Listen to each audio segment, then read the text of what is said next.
On today's program, I'm talking about the Gog and Magog war. We're doing a timeline of end-time events, and I believe one of the next events that's going to happen that we're seeing unfolding right now in the Middle East is the Gog and Magog war. I'm going to be talking about Iran and Turkey fanning the flames of all-out war in the Middle East, and I'll be answering your questions. I'm Jimmy Evans. Welcome to the Tipping Point Show.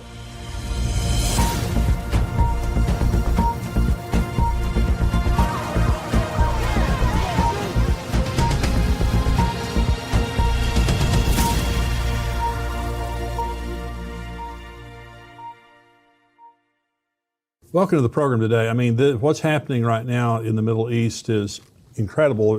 I say that. It's exactly what the Bible said would happen, and we're seeing the Gog and Magog war unfolding right before our very eyes. I'm going to be talking about that a lot on today's program. Let me first of all say the Tipping Point book, I talk about it in my book. If you don't have the Tipping Point book, this is a lot of what I talk about here during the show. It comes from the Tipping Point book. So if you haven't ever read this book, it's a really good book to give you a basic understanding of the end times and what is happening and what will happen in the end times. And so encourage you, you can go to endtimes.com/book and you can order the book there or on Amazon or wherever, but endtimes.com/book. We just went over 100,000 subscribers, and that's growing very rapidly on YouTube. And so for all of the YouTube viewers, thank you so much for viewing, all of our materials in the Tipping Point Show. And so thank you for helping us go over 100,000. If you haven't subscribed yet, subscribe to my page, the Jimmy Evans YouTube page, and we really do appreciate that a lot. Let me get right into this teaching today because this is happening in real time. You are seeing this in your news every day unfolding before your eyes, and this could turn into all-out war any hour, any day. This is Ezekiel 38. The word of the Lord came to me, saying, Son of man, set your face against Gog of the land of Magog, the prince of Rosh, Meshech, and Tubal, and prophesy against him and say, Thus says the Lord God, Behold, I am against you, O Gog, the prince of Rosh, Meshech, and Tubal. I will turn you around, put hooks into your jaws, and lead you out with all your army, horses and horsemen, all splendidly clothed, the great company with bucklers and shields, all of them handling swords. Persia, Ethiopia, and Libya are with them, all of them with shield and helmet. Gomer and all its troops, the house of Togarmah from the far north and all its troops, many people are with you. Prepare yourself and be ready, you and all your companies that are gathered about you, and be a guard for them. After many days you will be visited. In the latter years you will come into the land of those brought back from the sword, and gathered from many people on the mountains of Israel, which had long been desolate. They were brought out of the nations, and now all of them dwell safely. You will ascend, coming like a storm, covering the land like a cloud, you and all your troops and many peoples with you. So let me first of all, so this is the Gog and Magog war. This is commonly referred to as the Gog and Magog war. And so I'm going to talk about when it's going to occur, but I want to begin by talking about who are these people? Who are these nations that God is referring to? Well, Gog is a person. Magog is the land of Gog. And so he begins by addressing, this is mainly addressed to Gog. And it says, you're the prince of Rosh, Meshech, and Tubal. So Gog is a very, very powerful nation, very powerful person. I believe it's Russia. Now, Joel Richardson, who is an end times expert, I interviewed him, and you're going to be seeing those interviews in upcoming programs. Have a great amount of respect for him. Now, he believes that Gog is Turkey. And I'll talk about Turkey here in just a minute. But I believe it's Russia, and I believe that for a couple of reasons. One is historically, but I also believe it because look at the Middle East right now. The strong man in the Middle East isn't Turkey. It isn't Iran. It's Russia. And Iran and Turkey are very powerful nations on their own. But Russia is the kingpin in the Middle East, and Russia is in Syria right now. I mean, this is real time. This is happening. Okay, so the second main country listed here is Persia. Persia is Iran. Iranians are not Arabs, they're Persians. And so old, ancient Persia is modern day Iran. Number 3 is Ethiopia, and that would be the modern nation of Sudan. Some parts maybe of actual Ethiopia, but mainly the Sudan. Now the Sudan has been making peace with Israel, but Secretary of State Mike Pompeo pressured them to make amends with Israel to get them off of the watch list because it's a terror state. So the peace that's being made between the Sudan and Israel is not a real, strong peace. It's very fragile, especially when, Muslims go to war against Israel. Libya is Libya, and it may be areas of Algeria and Morocco also. Gomer is Turkey, maybe some of Germany. Now, some people think it's Germany, and Germany is a very strong trading partner with Iran, but I believe that it is Turkey. And then Togarma from the far north is Turkey. Let me show you the map here, and this will give you a good idea. And so when you look at the Middle East, this is Russia up in here, Gog and Magog. You have to remember now, of the old Soviet Union, this area of the old Soviet Union was all Muslim. And so the former Soviet Union, half of it was Muslim. And so then you see, this is Israel here, Iran is Persia. This will also include areas of Iraq, Syria, Lebanon. This is Turkey up here. When it says from the far north, this is directly north of Israel. It's also, Russia is directly north of Israel here. If Gomer is Germany, that would be over here. I really don't believe it is, though. And then you have Libya over here, and you have Ethiopia over here, which is modern-day Sudan. And so you can see these are all regional areas around Israel where these countries are going to come from. Well, the interesting thing is they're all aligned today. They're all of these nations are aligned with Russia and with one another, and they all hate Israel. They're all anti-Israel to some degree. I'm going to read you some comments after the break of what the Turkish president is saying right now about Israel and going to war with Israel. It's absolutely incredible. So you don't have to wonder when you look at Ezekiel 38 and 39, you don't have to wonder if it could happen. It's happening. Israel is at war.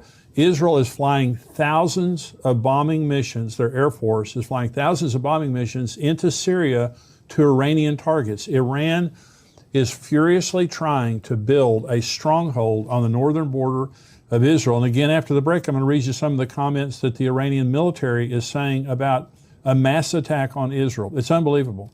And so these things are happening, and God says, I'm against you, and I'm going to put a hook in your jaw, which means God's going to provoke this thing. He's going to provoke it. These nations are going to come together, and they're going to attack Israel. Well, part of what I'm going to talk about after the break is how long is this war going to last? I'm going to give a specific answer to that, but it's unfolding right before our very eyes. All the nations listed are coming together. They're amassing on the northern border of Israel, and they're at war with Israel. They're going to war. So here's the second question. That's the answering who are these people. The second question is, when will this war take place? Well, let me first of all say the possibility is it's going to happen now pretty quick before the rapture happens. That's personally what I believe. Let me come back to that. Another possibility is it will happen at the end of the tribulation. Okay, a lot of people believe that Armageddon is the Gog and Magog war. It is not. Now, let me tell you why. Ezekiel 38 says, after many days you will be visited. In the latter years you will come into the land of those who have been brought back from the sword and gathered from many people on the mountains of Israel, which had long been desolate. They were brought out of the nations, and now all of them dwell safely. Okay, you can't say that about the end of the tribulation. Here's what Zechariah 13 says about the end of the tribulation. It shall come to pass in all the land, says the Lord, that 2/3 in it shall be cut off and die, but 1/3 shall be left. That's talking about the Jewish people. At the end of the tribulation, only 1/3 of the Jewish people are left. Now, the good news is they're all going to get saved. The bad news is 2/3 die. I will bring 1/3 through the fire, will refine them as silver is refined, and test them as gold is tested. They will call on my name, and I will answer them. And I will say, this is my people, and each one will say, the Lord is my God. Behold, the day is coming, and your spoil will be divided in your midst, for I will gather all nations to battle against Jerusalem. The city shall be taken, the houses rifled, the women ravished. Half the city shall go into captivity, but the remnant of the people shall not be cut off from the city. Then the Lord will go forth and fight against those nations as he fights in the day of battle. And in that day his feet will stand on the Mount of Olives, which faces Jerusalem on the east. And the Mount of Olives shall be split in two from east to west, making a very large valley. Half of the mountain shall move toward the north and half of it toward the south. Well, you just can't say when Ezekiel says all of them living together in peace. That's just hell on earth right there. The 2/3 of the people dying, the women being ravished, the city is torn apart. And so Jesus said in Matthew 24, therefore, when you see the abomination of desolation spoken of by Daniel the prophet standing in the holy place, whoever reads, let him understand. Then let those who are in Judea flee to the mountains. Let him who is on the housetop not go down to take anything out of his house. And let him who is in the field not go back to get his clothes. But woe to those who are pregnant and those who are nursing babies in those days. And pray that your flight may not be in winter or on the Sabbath. For then there will be great tribulation, such as not been since the beginning of the world until this time. No, nor shall ever be. And unless those days were shortened, no flesh would be saved. But for the elect's sake, those days will be shortened. The abomination of desolation takes place in the middle of the tribulation. Now, we're going to be talking about all of this in upcoming programs.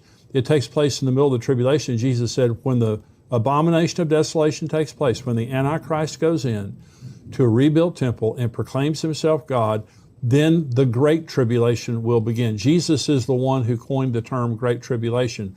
And Jesus said, unless those days have been cut short, no flesh will survive. You can't possibly say that the Gog-Magog war is going to be the war at the end of the tribulation, because there won't be peace. There will be mass death. In Israel, there'll be mass destruction. So it absolutely is not at the end of the tribulation. Another possibility about the Gog-Magog war is at the end of the millennium. Okay, this is Ezekiel 38. Thus says the Lord God, behold, I am against you, O Gog, the prince of Rosh, Meshach, and Tubal. I will turn you around, put hooks into your jaws, and lead you out with all your army, horses and horsemen, all splendidly clothed, a great company with bucklers and shields, all of them handling swords. So according to Ezekiel 38, God is the causal factor for that Gog and Magog war. Okay, God says, I'm going to put a hook in your jaw, I'm going to lead you down to Jerusalem, and I'm going to destroy you there. Okay, Revelation 20 says this, when the 1,000 years have expired, Satan will be released from his prison and will go out to deceive the nations which are in the four corners of the earth, Gog and Magog, to gather them together to battle, whose number is as the sand of the sea. They went up on the breadth of the earth and surrounded the camp of the saints and the beloved city. And fire came down from God out of heaven and devoured them. The devil who deceived them was cast into the lake of fire and brimstone, where the beast and the false prophet are, and they will be tormented day and night forever and ever. First of all, the Gog and Magog war is only fought by about 7 different nations. Okay, the nations that we listed, they're on the map. It's a very regional war against those nations that are around it. According to Revelation 20, it's all the nations of the world, from the four corners of the world, and Satan is the causal factor. He is released from his prison after 1,000 years. He comes out, deceives the nations. Gog, Magog there is an idiom. It simply means nations in rebellion to God. Nations with the spirit of Gog and Magog. And for example, Russia right now is not a Christian nation. They persecute Christianity in Russia. And so the spirit of Gog and Magog, this arrogance, this rebellion against God, that's going to be the same spirit. And their purpose, the Gog-Magog war of Ezekiel 38, it says that they come to take spoil. Okay, well, Iran is going to come to get spiritual justice in their eyes, for the way Islam shows it. They're coming to destroy Israel and take back Jerusalem. That's what Iran. Russia's coming for the natural gas. Russia's coming for the natural resources of Israel. Now, Israel has been buying their gas and natural gas and coal from Russia for many years. So is Turkey. Half of Turkey's natural gas comes from Russia. Russia sells 1/3 of the gas that is consumed in Europe. And everyone knows that Russia's a bully. When you're depending on Russia, they'll hold it over your head. They'll cut off your gas supply if you do something to make them mad. Well, now Israel, they have discovered 30 trillion metric yards of natural gas in Israel off the Mediterranean. And they're discovering more all the time. This is way more natural gas than Israel could ever consume. So they're building a pipeline through Cyprus and Greece, Italy, to supply Europe with Israeli natural gas, which is a huge economic boon to Israel. But they're a direct competitor now with Russia in the gas business and energy business in Europe, and which is a huge blessing. By the way, Egypt is buying their gas from Israel now. Jordan is going to buy their gas from Israel. And so this is a huge blow to the stronghold that Russia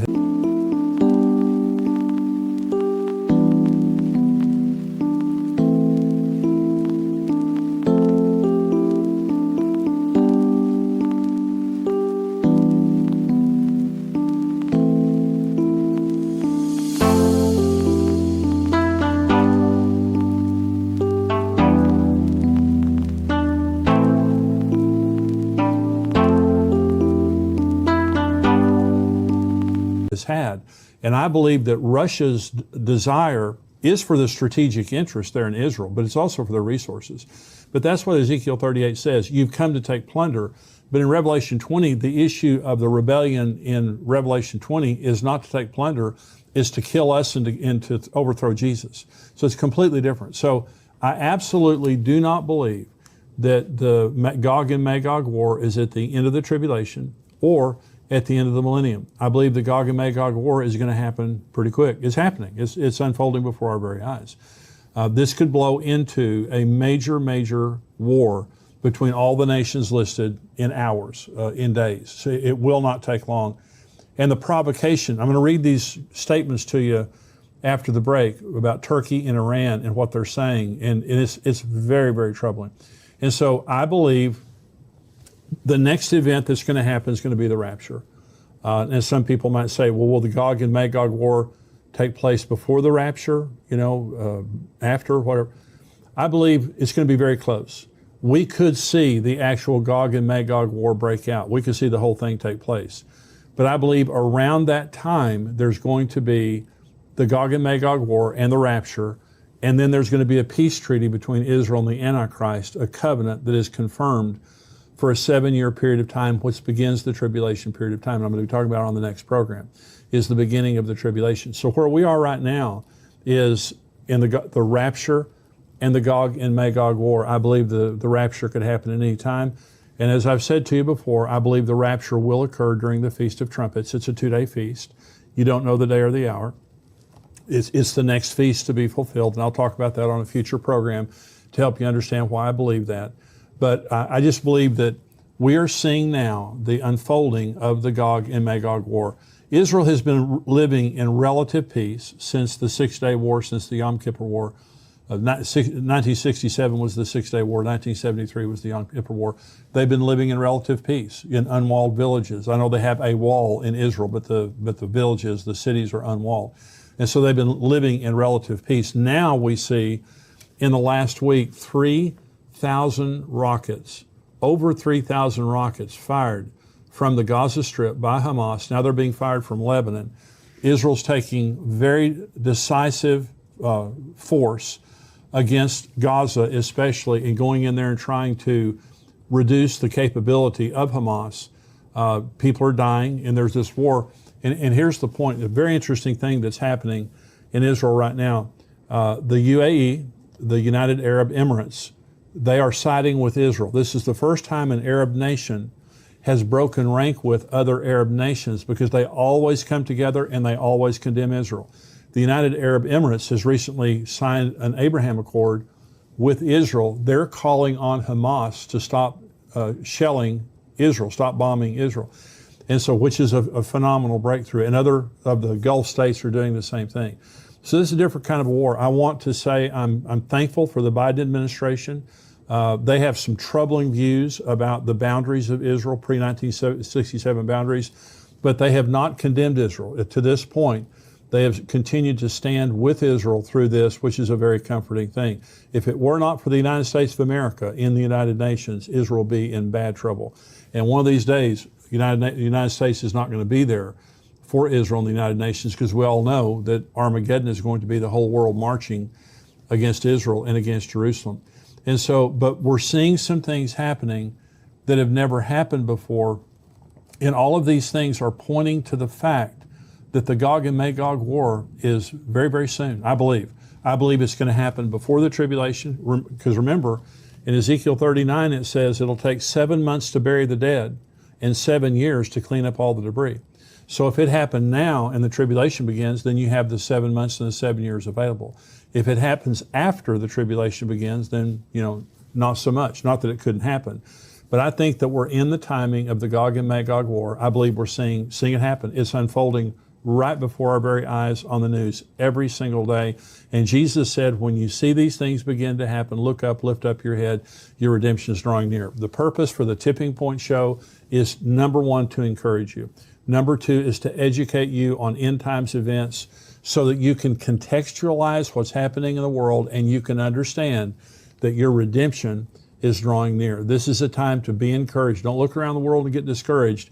Everything you're seeing is announcing the coming of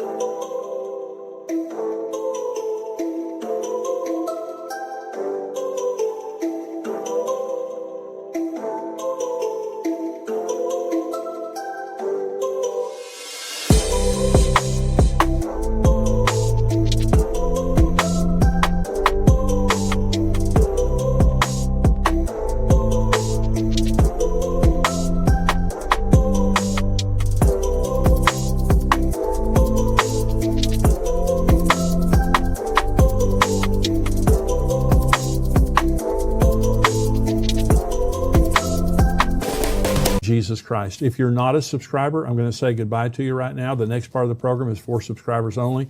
$7 a month, $77 a year. We would love to have you as a subscriber. Not only do you get the whole Tipping Point Show, you get articles all week long. We have major articles that come out all week long talking to you about the things that are happening in the world. A lot of content there. So $7 a month, $77 a year. Go on endtimes.com, endtimes.com, and you can sign up there and you'll get everything that we do here at Tipping Point. So I'm going to say goodbye to the non-subscribers. Subscribers, stay tuned.